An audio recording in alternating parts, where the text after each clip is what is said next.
Bismillahirrahmanirrahim. Assalamu alaikum wa rahmatullahi wa barakatuh. I am your Business Ethics Section 1 course lecturer, Mr. Muhammad Imtiaz Ahmad. Would like to welcome our dear students to understand the last chapter, Islamic Business Ethics.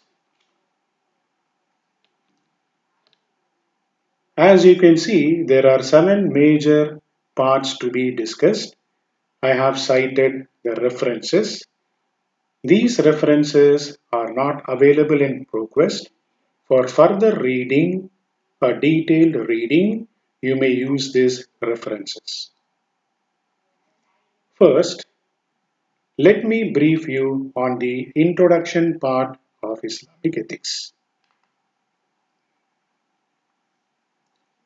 Islamic ethics is derived from Al-Quran and teachings of our beloved Prophet Muhammad, peace be upon him, we say Sunnah. Whatever leads to the welfare of individual or society is morally good, and whatever is morally injurious is considered as bad. The ethical system presented in Islam is eternal and divine. It means it is applicable for entire aspect of human life. People who follow Islamic ethics are required to safeguard their behaviors, arguments, intentions, etc. It also prescribes certain specific guidelines by identifying what is halal and what is haram. I hope the introduction part is clear.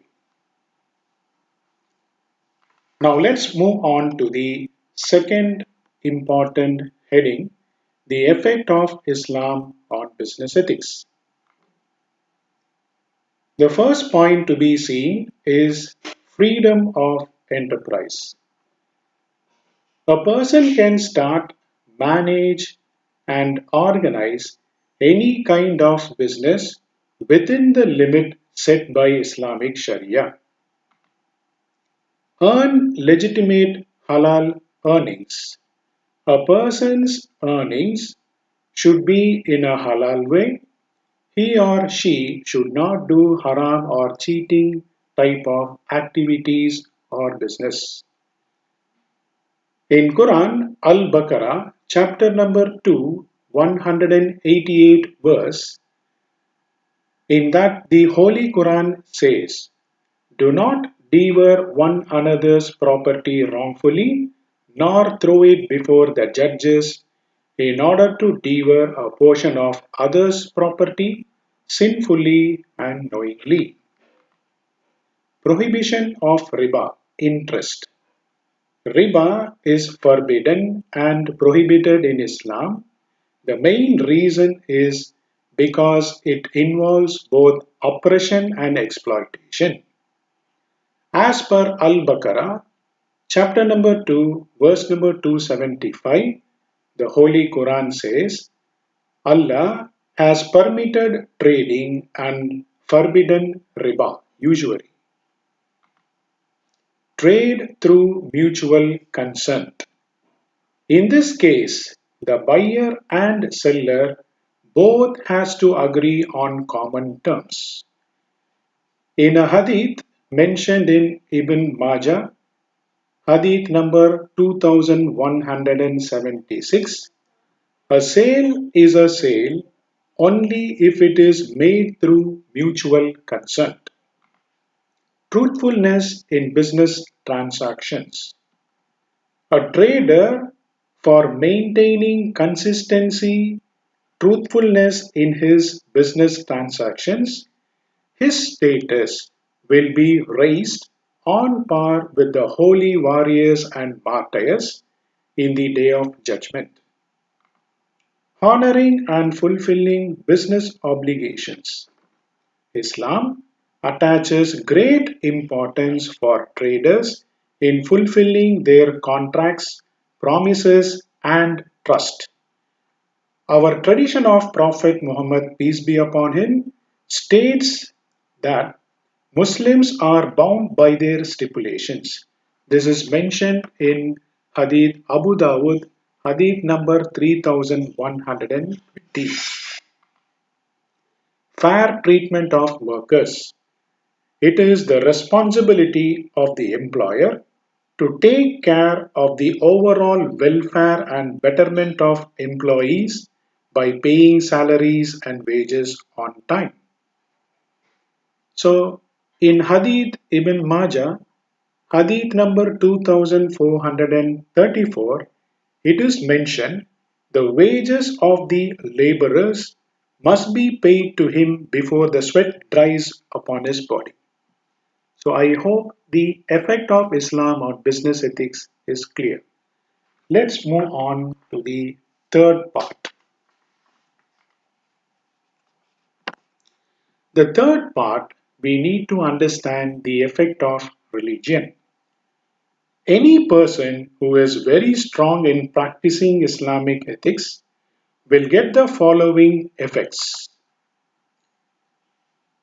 There will be a higher levels of marital happiness and stability, greater hope and a greater sense of purpose in life, stronger parent child relationships, greater educational aspirations and attainment, especially among the poor, greater longevity and physical health, higher levels of well being and happiness, higher recovery rates from addictions to alcohol or drugs, higher levels of self control, self esteem, and coping skills, higher rates of charitable donations and volunteering, higher levels of community cohesion and social support for those in need.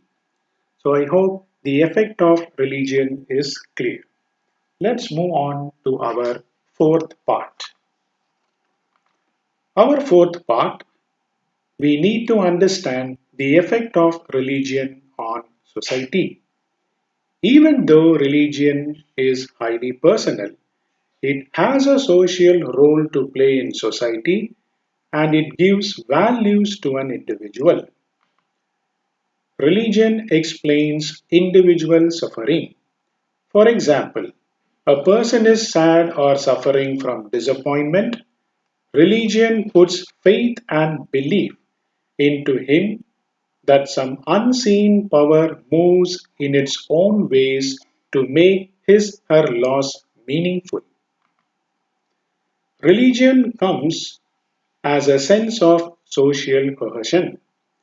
Religion provides social values by which individual controls the action of self and others. For example, we say that children should obey their parents, should not tell lies, people should be honest.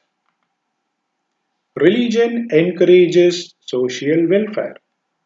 It also serves as humanity by spreading the importance of education, also encourages the habit of charity. It leads people opening charitable institutions, orphanage homes, old folks centers, and hospitals. Religion is the agency of social control.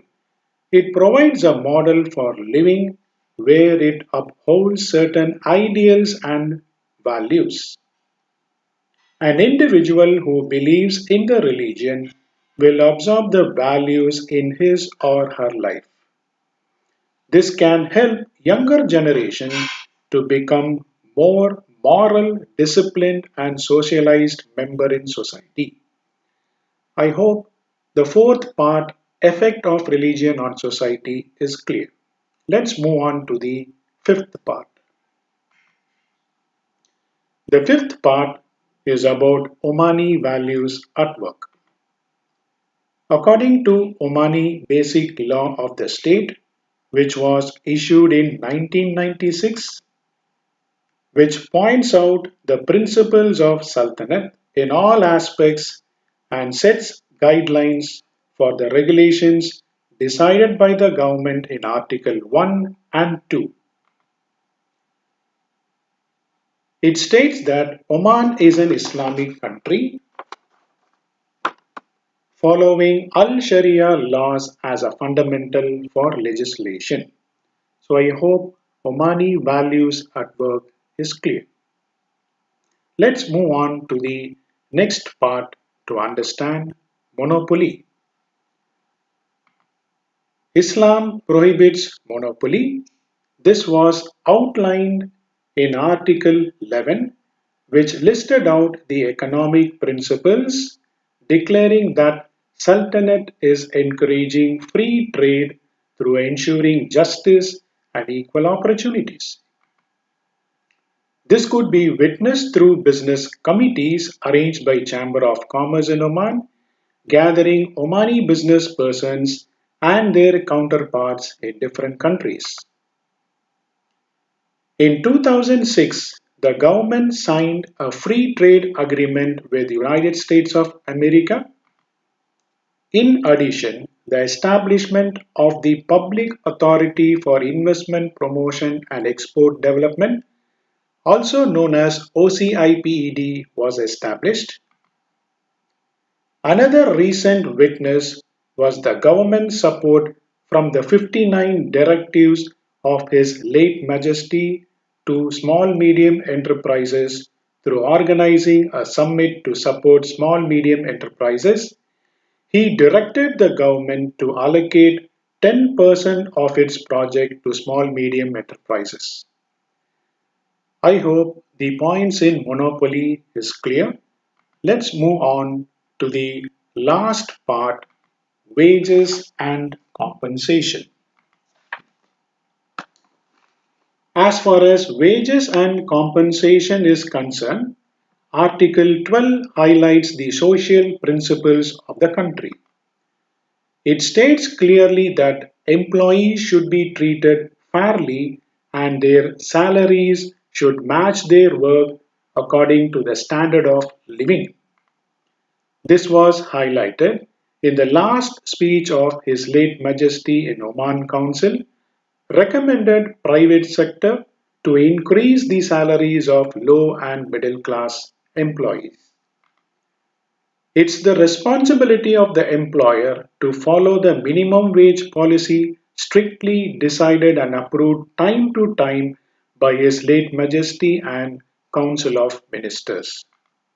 The law also provides certain basic facilities to employees to be followed by employers, such as Labor Law Code Article 61 to 65.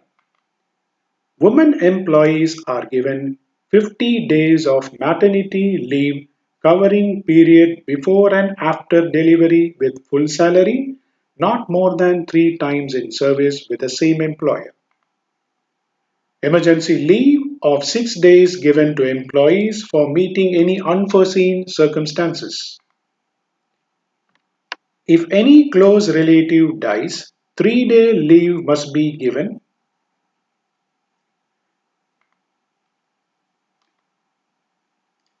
The reason behind it is that in Islam, family is the unit of the society, and this is highlighted in the basic law of the state.